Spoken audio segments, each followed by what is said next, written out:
قربانی کا مقصد کیا ہے؟ قربانی کی حکمت کیا ہے؟ ابھی آج ایک غیر مسلم عورت کا میں نے بیان دیکھا، اس نے بڑے سخت الفاظ میں کہا دیکھیے اللہ تعالیٰ کو اس میں کیا، اللہ تعالیٰ کا کیا فائدہ ہے؟ ایک معصوم جانور کا خون بہایا جا رہا ہے، کیا اللہ وہ اللہ رب ہو سکتا ہے جو ایک معصوم جانور کا خون بہانے کا حکم دے؟ ایک غیر مسلم عورت کے اس طریقے کا بیان میں نے آج سوشل کیا۔ اصل میں غلط فہمی کیا ہے کہ ہمارے غیر مسلموں کو چھوڑ دیجئے، مسلمانوں کو بھی یہ لگتا ہے کہ ہمارے اس خون بہانے سے، ہمارے اس قربانی کرنے سے اللہ تعالیٰ کا کوئی بینیفٹ نہیں۔ اللہ الصمد، اللہ بے نیاز ہے، ہماری اس قربانی سے اللہ کا کوئی فائدہ نہیں، نہ ہم جانور کو ذبح کر کے اللہ کو کوئی فائدہ پہنچاتا۔ قربانی کا سارا گوشت ہم کھاتے ہیں، قربانی کے جانور سے سارا فائدہ ہم اٹھاتے ہیں، اور ہم یہ کہتے ہیں ہم نے اللہ کے لیے قربانی کی۔ اس کی وجہ کیا ہے؟ اس کی وجہ سورہ حج میں اللہ نے بیان کیا۔ قربانی کا اصل مقصد کیا ہے؟ جس مقصد کے بغیر قربانی بغیر مغز کا چھلکا ہے، صرف چھلکا۔ ایک پھل کے اندر اگر مغز نہ ہو، گودا نہ ہو، اور صرف چھلکا ہو تو ظاہری اعتبار سے تو دنیا سمجھے گی کہ پھل ہے، مگر حقیقت میں وہ پھل نہیں ہے، پھل کا چھلکا ہے۔ لَن يَنَالَ اللَّهَ لُحُومُهَا وَلَا دِمَاؤُهَا وَلَٰكِن يَنَالُهُ التَّقْوَىٰ مِنكُمْ۔ میرے بندو کان کھول کر کے سن لو، تمہاری قربانی کا خون اللہ تعالیٰ کیا نہیں پہنچتا ہے، تمہاری قربانی کا گوشت اللہ تعالیٰ کیا نہیں پہنچتا ہے، وَلَٰكِن يَنَالُهُ التَّقْوَىٰ مِنكُمْ۔ اس قربانی کے پیچھے تمہارے دل میں اللہ کا تقویٰ کتنا ہے، اللہ کا ڈر کتنا ہے، اللہ کی حرام چیزوں سے بچنے کا جذبہ کتنا ہے، اللہ کی نافرمانی سے بچنے کا جذبہ کتنا ہے، یہ جذبہ اللہ تعالیٰ کیا پہنچتا ہے۔ اے قربانی کرنے والوں، اے موٹے تازے جانور لانے والوں، قربانی کرنے کے پہلے ذرا اپنے دل کا جائزہ لے لینا، تمہارے دل میں قربانی کی یہ روح ہے کہ نہیں ہے، قربانی کا یہ مقصد ہے کہ نہیں ہے، قربانی کا یہ اصل مقصد ہے کہ نہیں ہے۔ ابراہیم علیہ السلام کو جب اللہ نے حکم دیا اپنے بچے کو ذبح کرنے کا، یا نعوذ باللہ اللہ کا یہ مقصد تھا کہ ابراہیم اپنے بچے کو کاٹ دے؟ اللہ تعالیٰ کو اگر اس بچے کو کٹوانا ہی تھا تو دیا کیوں تھا؟ کٹوانا مقصد نہیں تھا میرے پیارے ساتھیوں۔ اللہ تعالیٰ ابراہیم کے دل میں اللہ کی محبت کتنی، اللہ کا تقویٰ کتنا، اللہ کا ڈر کتنا ہے، اور اللہ کے دین کے لیے قربانی دینے کا جذبہ کتنا ہے، وہ جذبہ اللہ تعالیٰ دیکھنا چاہتا ہے۔ یہی وجہ ہے کہ قرآن کہتا ہے فَلَمَّا أَسْلَمَا وَتَلَّهُ لِلْجَبِينِ، جب دونوں باپ بیٹے مسلمان ہو گئے، دونوں باپ بیٹوں نے اللہ کے حکم کے آگے سر تسلیم خم کر دیا، وَتَلَّهُ لِلْجَبِينِ، اور باپ نے بیٹے کو پیشانی کے بل لٹا دیا۔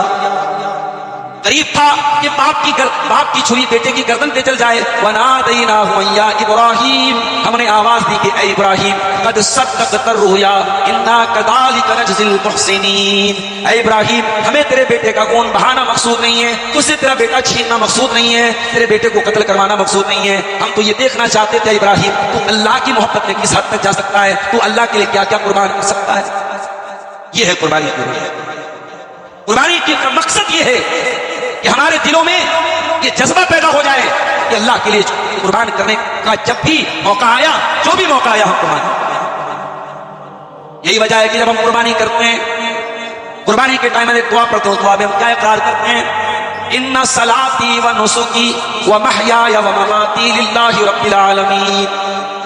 اے اللہ، میں یہ قربانی تو کر رہا ہوں، میں جانور ذبح کر رہا ہوں، مگر میں یہ اعلان بھی کر رہا ہوں کہ صرف یہ جانور ذبح میں تیرے نام سے نہیں کر رہا ہوں، صرف یہ قربانی تیرے لیے نہیں کر رہا ہوں۔ ان صلاتی، میں نماز بھی تیرے لیے ہی پڑھتا ہوں، و نسکی، میں قربانی بھی تیرے ہی لیے کرتا ہوں، و محیای، میری زندگی بھی تیرے لیے ہے، و مماتی، میری موت بھی تیرے لیے ہے، میری زندگی تیرے لیے ہے، تیرے لیے جیتا ہوں، تیرے لیے مرتا ہوں۔ یہ قربانی کا مقصد ہے۔ قربانی ہمیں یہ بتاتی ہے ہم اس دنیا میں صرف کھانے کمانے اور انجوائے کرنے کے لیے نہیں آئے ہیں۔ معاف کیجیے گا، آج ہماری زندگیوں کا مقصد کیا ہے؟ زبان کی لذت اور چٹکارے لینا، اور طرح طرح کی نو کی قسم کی غذائیں، یہ ہماری پہچان ہے۔ ہمارے علاقوں کی پہچان ڈھابوں سے ہوتی ہے، ہمارے محلوں کی پہچان پکوان کی خوشبو سے ہوتی ہے۔ مسلمان اسی لیے پیدا ہوا ہے، وہ صرف کھانے کے لیے پیدا ہوا ہے؟ نہیں میرے ساتھ۔ قرآن کا 14واں پارہ ہوتا ہے، اللہ فرماتا ہے ربما یود الذین کفروا لو کانوا مسلمین۔ ایک دن ایسا آئے گا یہ کافر لوگ بھی تمنا کریں گے کاش ہم مسلمان ہوتے۔ ذرہم یاکلوا ویتمتعوا ویلہہم الامل فسوف یعلمون۔ اے نبی، ان کافروں کو ان کے حال پہ چھوڑ دو، ان کا تو تین ہی کام ہے، یا تو یہ کھائیں گے، یا تو یہ انجوائے کریں گے، یا تو یہ لمبے لمبے پلان بنائیں گے۔ اور کرو میرے پیارے ساتھیوں، قرآن جس کو کافروں کی پہچان بتا رہا ہے وہ پہچان تو آج ہماری بن چکی ہے۔ کھانا، انجوائے کرنا اور لمبے لمبے پلان بنا کے بیٹھ جانا اور صرف یہ سمجھ لینا کہ ہم مسلمان ہیں، ہم لا الہ الا اللہ پڑھنے والے ہیں، عمل کیا ہے اس سے کوئی مطلب نہیں، عقیدہ کیا ہے اس سے کوئی مطلب نہیں، اخلاق کیا ہے اس سے کوئی مطلب نہیں، ہم جو بھی کریں ہم نے کلمہ پڑھ دیا جنت تو ہمارے باپ کی ہو گئی۔ سوچ تو یہی ہے ہماری۔ قربانی ہمیں یہ سکھاتی ہے کہ نہیں، اللہ کے دربار یہ قربانی تجھے درس دے رہی ہے کہ تیری زندگی اللہ کے لیے ہے، تیرا جینا اللہ کے لیے، تیرا مرنا اللہ کے لیے۔ اس دنیا میں تو صرف کھانے کمانے اور انجوائے کرنے کے لیے نہیں آیا ہے۔ اتنی بڑی کائنات، اتنی بڑی دنیا اللہ نے صرف کھانے کمانے کے لیے پیدا کی۔ قرآن کے تیسرے پارے سورہ آل عمران میں اللہ اپنے عقل مند بندوں کا تذکرہ کرتا ہے۔ اللہ کے عقل مند بندے کون؟ اللہ کے جینیس بندے کون؟ سورہ آل عمران میں اللہ نے فرمایا ان فی خلق السماوات والارض واختلاف اللیل والنہار، بے شک آسمانوں اور زمین کی پیدائش میں اور رات اور دن کے آنے جانے میں عقل مندوں کے لیے نشانیاں ہیں۔ اے اللہ، عقل مند کون لوگ ہیں؟ جینیس کون لوگ ہیں؟ بدھیمان کون لوگ ہیں؟ فرمایا الذین یذکرون اللہ قیاما وقعودا وعلی جنوبہم، عقل مند وہ لوگ ہیں جن کے پاس بڑی بڑی ڈگریاں ہیں، ورنہ بڑے بڑے پڑھے لکھے لوگ بھی آج شرمگاہوں کی عبادت کر رہے ہیں، جانوروں کی عبادت کر رہے ہیں، پتھروں کی عبادت کر رہے ہیں، ندیوں کی عبادت کر رہے ہیں، اپنے ہاتھوں سے بنائی ہوئی چیزوں کی عبادت کر رہے ہیں۔ میرے پیارے ساتھیوں، عقل مند وہ لوگ نہیں ہیں جن کے پاس دنیا کی بہت نالج ہو، عقل مند وہ ہے جو اپنے مالک کو پہچان لے، جو اپنے مولا کو پہچان لے، جو اپنے رب کو یاد کرے، کھڑا ہو کر کے بھی یاد کرے، بیٹھ کر کے بھی یاد کرے، لیٹ کر کے بھی یاد کرے۔ وَيَتَفَكَّرُونَ فِي خَلْقِ السَّمَاوَاتِ وَالْأَرْضِ، اور عقل مند وہ لوگ ہیں جو آسمانوں اور زمین کی پیدائش کے اوپر غور کرتے ہیں، اور جب غور کرتے ہیں تو اس نتیجے پر پہنچتے ہیں ربنا ما خلقت ھذا باطلا، اے اللہ تو نے اس کائنات کو بے مقصد نہیں بنایا، سبحانک تو پاک ہے، وقنا عذاب النار، تو جہنم سے ہم کو بچا لے۔ جس کو جہنم کی آگ سے بچنے کی فکر ہو وہ عقل مند ہے میرے ساتھ، ورنہ دنیا کی نظر میں تو ابراہیم بے وقوف تھے، زندہ آگ میں ڈالنے کی تیاری ہو رہی ہے ابراہیم کو۔ ابراہیم کا قصور کیا ہے؟ کسی کو قتل کیا ہے، کسی کو مارا ہے، کسی کو پیٹا ہے؟ نہیں۔ کون سی دفعہ لگائی گئی ان کے اوپر؟ کون سا اپرادھ تھا؟ کون سا قصور تھا؟ مسلمانوں مجھے معاف کرنا، اس توحید کی قدر آج ہمیں نہیں ہے۔ یہ توحید ہمارے ہاتھوں سے کیوں چھوٹ رہی ہے؟ یہ پیشانیاں کیوں در در پہ جھک رہی ہیں؟ اللہ کے در کو چھوڑو گے تو در در کے بھیکاری بنو گے میرے بھائی۔ اس توحید کی عظمت کو سمجھنا ہے تو ذرا ابراہیم سے سمجھو۔ ابراہیم کو آگ میں ڈالا گیا، ابراہیم کی پیشانی پر کوئی بل نہیں ہے، چہرے پر کوئی گھبراہٹ نہیں ہے، کیونکہ ابراہیم کو پتا ہے اگر آج اللہ کی توحید کے لیے اس آگ میں چلے بھی گئے کم سے کم جہنم کی آگ سے بچ جائیں گے۔ دنیا کی آگ جتنی بھی خطرناک ہو جائے، جہنم کی آگ سے تو بہرحال ہلکی ہے۔ ابراہیم کو آگ میں ڈالا گیا، زبان پر کوئی شکایت نہیں ہے، کوئی رونا پیٹنا نہیں ہے، کوئی گھبراہٹ نہیں ہے۔ آج ذرا سی مصیبتیں آئیں ہمارے پاؤں میں لغزش آ جاتی ہے، ہماری زبان کانپنے لگتی ہے، ہمارا عقیدہ ڈھلمل ہونے لگتا ہے، ہمارا ایمان متزلزل ہونے لگتا ہے۔ ابراہیم کا ایمان کتنا پکا تھا، ابراہیم کو آگ میں ڈالا جا رہا ہے۔ اللہ کے پیارے نبی فرماتے ہیں، بخاری کے الفاظ ہیں، ابراہیم کی زبان پر ایک ہی جملہ تھا، حسبی اللہ و نعم الوکیل، اللہ میرے لیے کافی ہے اور اللہ سے بہترین کوئی مدد کرنے والا نہیں، اللہ سے بہترین کوئی کارساز نہیں۔ یہ جملہ تھا ابراہیم کی زبان۔ اور جب ابراہیم کو آگ میں ڈالا گیا، چشمے فلک نے وہ منظر بھی دیکھا۔ آج اللہ نے ابراہیم کے لیے، اللہ چاہتا تو بارش نازل کر دیتا، آگ بجھ جاتی، ہواؤں کو بھیج دیتا، آگ بجھ جاتی، مگر آج اللہ تعالیٰ نے الگ انتظام کیا۔ آج اللہ تعالیٰ نے ڈائریکٹ آگ کو حکم دیا، قلنا یا نار کونی بردا وسلاما علی ابراہیم، اے آگ آج تک تو تیرا کام جلانا تھا، لیکن خبردار میرے ابراہیم کو، میرے خلیل کے بدن کے ایک رونگٹے کو بھی تجھے نہیں جلانا ہے۔ اے آگ تو میرے ابراہیم کے لیے ٹھنڈی ہو جا۔ علماء نے لکھا اگر اللہ نے اتنا کہا ہوتا کہ ٹھنڈی ہو جا، ہو سکتا ہے آگ اتنی ٹھنڈی ہو جاتی، ٹیمپریچر اتنا لو ہو جاتا، ابراہیم ٹھنڈک برداشت نہ کر پاتے۔ اللہ نے آگے فرمایا وسلام علی ابراہیم، اے آگ تو ٹھنڈی ہو جا اور سلامتی والی ہو جا میرے ابراہیم کے لیے۔ میرے ابراہیم کو تیرے اندر ڈالا جا رہا ہے، تجھے جلانا بھی نہیں ہے اور تجھے اتنا بھی ٹھنڈا نہیں ہونا ہے کہ ابراہیم برداشت نہ کر سکے، تجھے سلامتی والا بن جانا ہے۔ قربانی ہمیں یہ سبق دیتی ہے، دنیا کی آگ، اگر دنیا کی آگ میں کودنا پڑے تو کود جاؤ، لیکن جہنم کی آگ سے اپنے دامن کو بچا لو۔ یہ سبق ہے میرے پیارے ساتھیوں۔ ذی الحجہ کو جو ہم قربانی کرنے جائیں گے وہ قربانی کا سبق۔ قربانی ہمیں توحید بھی سکھاتی ہے۔ 10,000 کا نہیں 1,00,000 کا جانور لے آؤ، اللہ کے سوا کسی اور کے نام سے ذبح کر دو، قربانی نہیں ہوگی، حرام ہوگا وہ اس کا گوشت۔ ساری دعائیں آپ پڑھ لیجئے، لیکن اگر بسم اللہ اللہ اکبر نہیں پڑھا آپ نے تو آپ کی قربانی محل نظر ہو جائے گی، صحیح نہیں مانی جائے گی۔ اس پر اللہ کا نام لیا جانا ضروری ہے۔ یہ کیوں رکھا گیا؟ یہ حکم کیوں دیا گیا کہ قربانی کے پہلے اللہ کا نام لیا جائے؟ قرآن کہتا ہے وَلِكُلِّ أُمَّةٍ جَعَلْنَا مَنْسَكًا، ہر امت میں ہم نے قربانی کا حکم دیا تھا، اور امتوں نے قربانی کا طریقہ بدل دیا. اے مسلمانوں تم نے بدلنا، ہم نے قربانی کا حکم اس لیے دیا تھا لِيَذْكُرُوا اسْمَ اللَّهِ عَلَىٰ مَا رَزَقَهُم مِّن بَهِيمَةِ الْأَنْعَامِ. کوئی اس غیر مسلم عورت کو جا کے بتا دے مسلمان جانور کو اللہ کے نام سے ذبح اس لیے نہیں کرتا کہ اللہ تعالیٰ کو نعوذ باللہ جانور کا خون پہنچتا ہے، اور جانور کا خون بہنے سے اللہ تعالیٰ کو کوئی فائدہ پہنچتا ہے. مسلمان تو یہ بتانے کے لیے جانور ذبح کرتا ہے کہ اے دنیا والوں، یہ قربانی کے جو جانور ہیں یہ اللہ نے بطور غذا ہم کو عطا کیے ہیں، بطور نعمت عطا کیے ہیں، یہ اللہ تعالیٰ نے ہمارے لیے بنایا ہے، اور آج ہم اللہ کے نام سے ذبح کر کے اللہ کا شکریہ ادا کر رہے ہیں کہ اے اللہ تو نے ان جانوروں کو ہمارے لیے حلال کیا ہے، اس لیے ہم تیرے نام سے ان کو ذبح کر کے ان کا گوشت کھاتے ہیں. یہ جو بقرعید کے موقع پر آپ نلی میں سے گودا نکالتے ہیں نا، یہ گودا نکالنے کے ٹائم بھی اللہ کا شکر ادا کرتے ہیں. اور ڈاکٹروں کی بات چھوڑ دو، کتنے پروٹین ہے گوشت میں، کتنے وٹامن ہے، ابھی آپ غور کرو. یہ نلی، یہ پایا، کلیجی اور یہ دنیا بھر کے، بھائی ہمارے یہاں ماشاءاللہ یوٹیوب آ گیا ہے، اب تو عورتیں یوٹیوب دیکھتے ہیں. کھانا ہمارے عبد الحفیظ بھائی بہت اچھے ماشاءاللہ شیف، بہت اچھا کھانا بناتے ہیں. تو کھانا بنانا بھی ایک ہنر ہے. آج لوگ طرح طرح کے کھانے بنا رہے ہیں، اور جب ہم یہ کھاتے ہیں تو ہمیں رحم آتا، ترس آتا ہے ان لوگوں پر جو بیچارے ان نعمتوں سے محروم ہیں. بیچارے ان کی قسمت میں گوبر ہے تو کوئی کیا کر سکتا ہے. اللہ تعالیٰ نے یہ نعمتیں ہمیں دی ہیں، ہم اللہ کا نام لے کے شکریہ ادا کرتے ہیں. لِيَذْكُرُوا اسْمَ اللَّهِ عَلَىٰ مَا رَزَقَهُم مِّن بَهِيمَةِ الْأَنْعَامِ.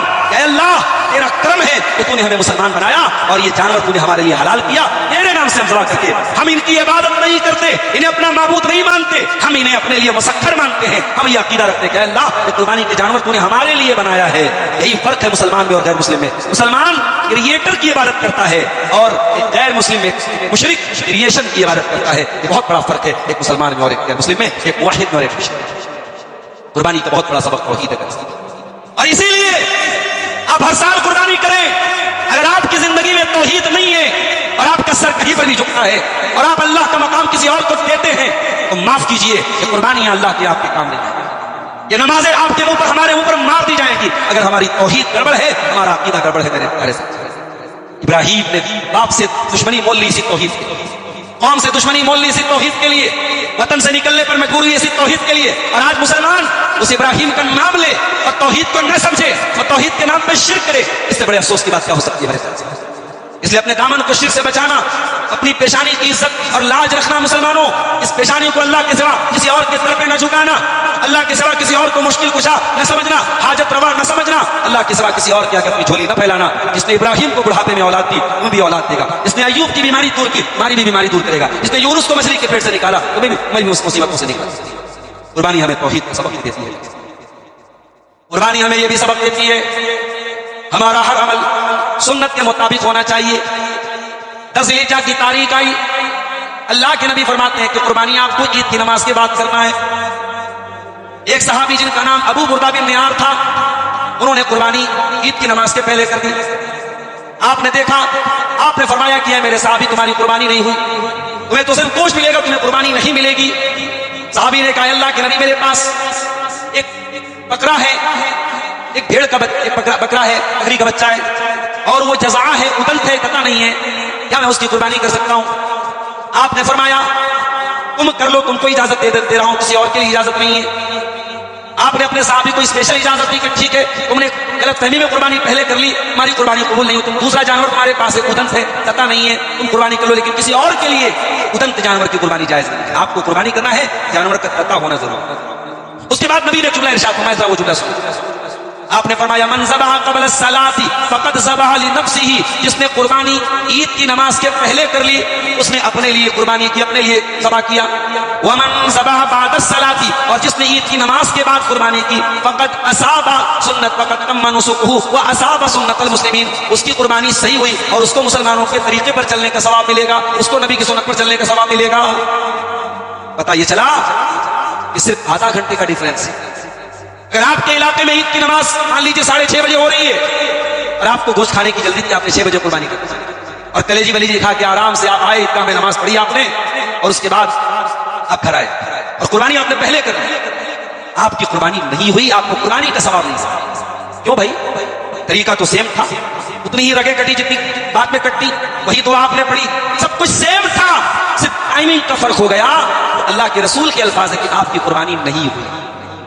ایسا کیوں رکھا گیا شریعت؟ کہ عید کی نماز کے پہلے قربانی کر دی تو نہیں ہوئی، عید کی نماز کے بعد کریں گے تبھی ہوگی، کیوں رکھا گیا؟ یہ سبق دینے کے لیے۔ دین ہماری مرضی کا نام نہیں ہے، ہمیں کیا اچھا لگتا ہے دین اس کا نام نہیں ہے، دین قرآن و سنت کا نام ہے، دین اتباع سنت کا نام ہے، دین اتباع رسول کا نام ہے۔ ہماری قربانی جب تک رسول کے طریقے پر نہیں ہوگی قربانی ہماری صحیح۔ قربانی ہمیں یہ بھی سبق دیتی ہے، جس طریقے سے آپ قربانی کے جانور کو ہر عیب سے پاک خریدتے ہیں، جانور دیکھنے کے پہلے کان اچھے طریقے سے دیکھتے ہیں، آنکھوں کو دیکھتے کہیں کانا تو نہیں ہے، چلا کے دیکھتے ہیں کہیں لنگڑا تو نہیں ہے، ہر طریقے سے دیکھ بھال کر کے جانور خریدتے ہیں، کیونکہ ہم یہ سمجھتے ہیں کہ عیب والا جانور نہیں چلے گا۔ اے مسلمانوں، قربانی کا جانور اگر عیب والا نہیں چلے گا تو قربانی کرنے والا اتنے بڑے بڑے عیبوں کے ساتھ کیسے چلے گا؟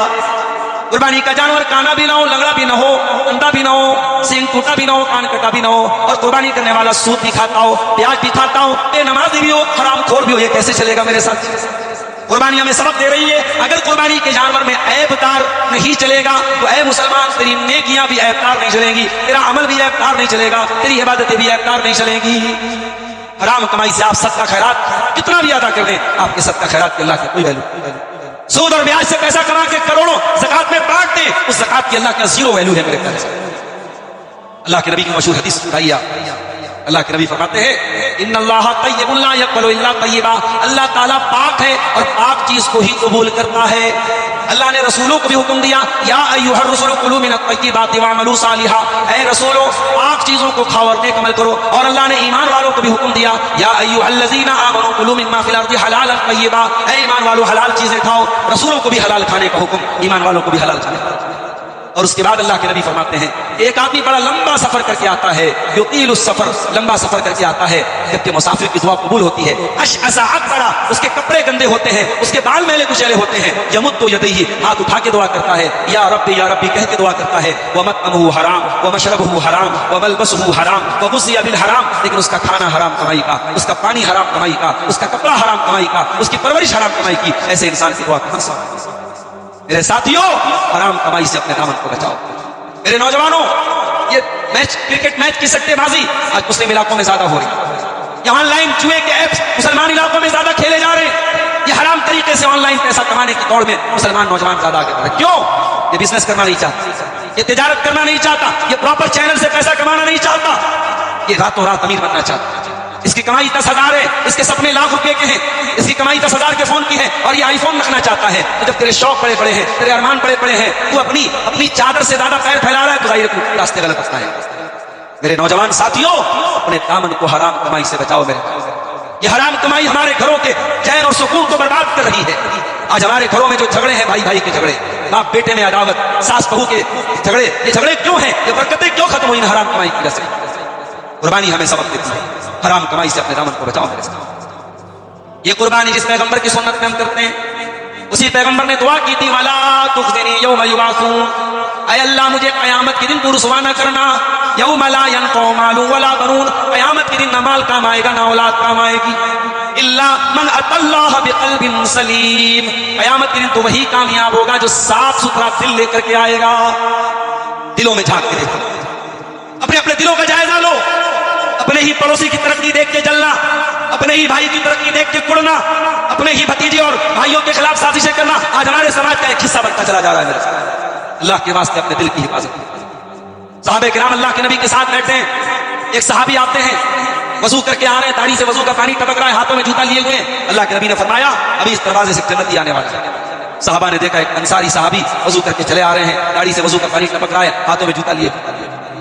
اگلے دن پھر اللہ کے نبی نے فرمایا یدخل علیکم من هذا الباب رجل من اہل الجنہ، اس دروازے سے ایک جنتی آنے والا ہے۔ دوسرے دن پھر صحابہ نے دیکھا وہی انصاری صحابی اسی حالت میں چلے آ رہا ہے۔ 3 دن تک لگاتار ایسا ہوتا ہے۔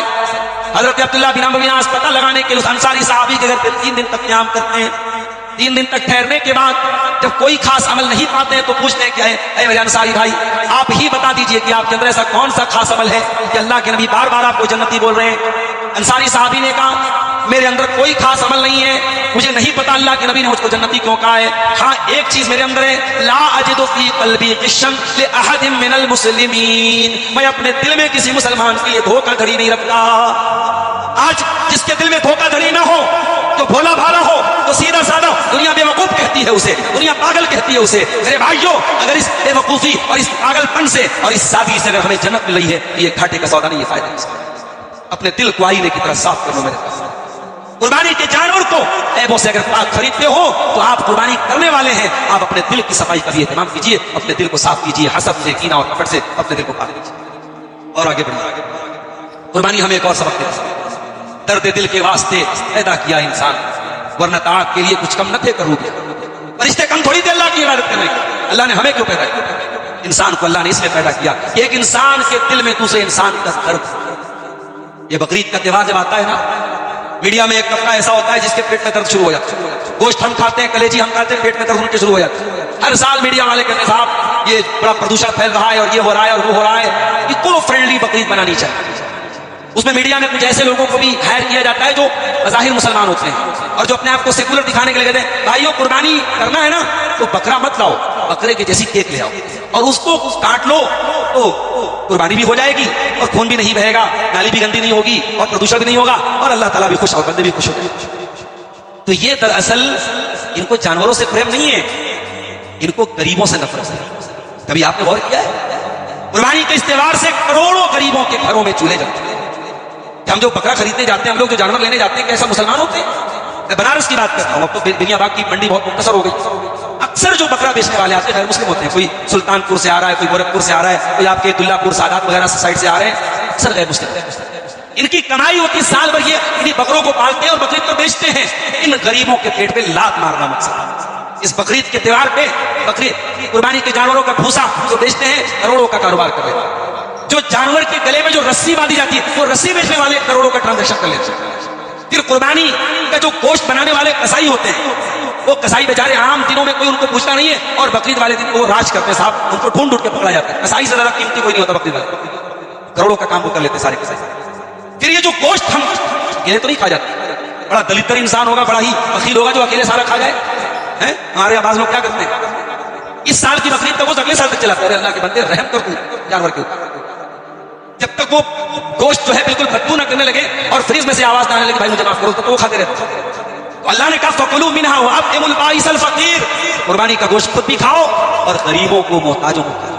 اور اس لیے میں ایک بات کہتا ہوں, قربانی کا گوشت ادلی بدلی میں نہیں دینا چاہیے, وہاں سے آیا تو وہاں دیں گے. قربانی کا گوشت اس کو دو جس کی قربانی نہیں ہوئی, وہ زیادہ حقدار ہے. اس کے گھر میں دو جہاں گوشت کی ضرورت ہے. اور یہ اسلام کی تعلیم ہے کہ یہ بہترین قربانی کا اعلیٰ گوشت جو 700-800 روپے کلو ملتا ہے, آج قربانی والے دن اس غریب کے گھر میں بھی پہنچ رہا ہے جو بیچارہ تصور نہیں کر سکتا ہمارے گھر میں بکرے کا گوشت. یہ ہے قربانی کا مقصد. قربانی ہمیں سکھاتی ہے خدمت خلق کیا چیز ہوتی ہے, سوشل سروس کیا چیز ہوتی ہے, سماج سیوا کیا چیز ہوتی ہے, درد دل کیا ہوتا ہے. قربانی ہمیں یہ سبق دیتی ہے. اسی لیے اللہ کے نبی نے ہمیں منع کیا قربانی کرنے کے بعد اس قصاب کو اجرت میں قربانی کا گوشت نہ دیا جائے. کہیں ایسا نہ ہو کہ قربانی کے گوشت کو اجرت کے طور پہ دے دیں. یہ بھی حکم دیا گیا کہ قربانی کی جو کھال ہے اس کھال کو اپنے استعمال, اس کی قیمت کو اپنے استعمال میں نہ لایا جائے, اس کی قیمت کو صدقہ کر دیا جائے. یہ کیوں صدقہ کرنے کا حکم دیا گیا؟ تاکہ قربانی کے تہوار پہ لاکھوں کروڑوں غریبوں کا بھلا ہو جائے. قربانی ہمیں یہ سبق دیتی ہے جس طریقے سے عید الفطر کے موقع پر ہم عید کی نماز پڑھنے کے پہلے صدقۃ الفطر نکال کر کے جاتے ہیں تاکہ غریبوں کے گھر بھی عید کے دن چولہا جلے. اسی طریقے سے عید الاضحیٰ کے موقع پر ہم قربانی کا گوشت غریبوں کو, یتیموں کو, فقیروں کو دیتے ہیں تاکہ ان کے گھر میں بھی یہ قربانی کا گوشت پہنچ جائے. قربانی ہمیں اور آپ کو یہ سبق بھی دیتی ہے میرے سامنے کہ قربانی صرف جانور کی نہ کرو, قربانی اپنی خواہشات کی, اپنے اندر پیدا ہونے والی ناجائز خواہشات کی بھی قربانی کرو. یہ بے حیائی کے مناظر مسلم علاقوں میں, یہ بے پردگی کے مناظر مسلم علاقوں میں کیوں ہیں؟ کیونکہ دل چاہتا ہے کہ ہم موج کریں, مستی کریں, دل چاہتا ہے کہ ہم برائی کریں. حضرت یوسف نے کہا تھا ان النفس لامارۃ بالسوء, انسان کا نفس کو برائی پر ابھارتا ہے. میرے بھائیو, اپنے بکرے پر, اپنے قربانی کے جانور کے گلے پر چھری چلانے کے پہلے اپنے نفس کے گلے پر چھری چلاؤ, اپنی ناجائز خواہشوں کے گلے پر چھری چلاؤ. صحابہ کرام کو دیکھو میرے ساتھ, آج ہم میں سے جو سگریٹ پی رہا ہے, بیڑی پی رہا ہے, وہ چھوڑنے کو تیار نہیں. اس کو سمجھاؤ تو کہتا مولوی صاحب عادت پڑ گئی, کیا کریں. جو نماز نہیں پڑھتا اس کو نماز کے لیے بولو, کہتا مولوی صاحب دعا کرو نماز پڑھے. اچھا پیسہ کمانے کے لیے, روزی روٹی کے لیے نہیں کہ تو مولوی صاحب دعا کرو پیسہ آ جائے. ہاں تو محنت کر, تو کام کر. اور نماز پڑھنے کے لیے مولوی صاحب سے دعا کرا رہا ہوں، مولوی صاحب دعا کریں گے تب آپ نماز پڑھیں گے. ارے بھائی نماز آپ کو مسجد میں آنا پڑے گا.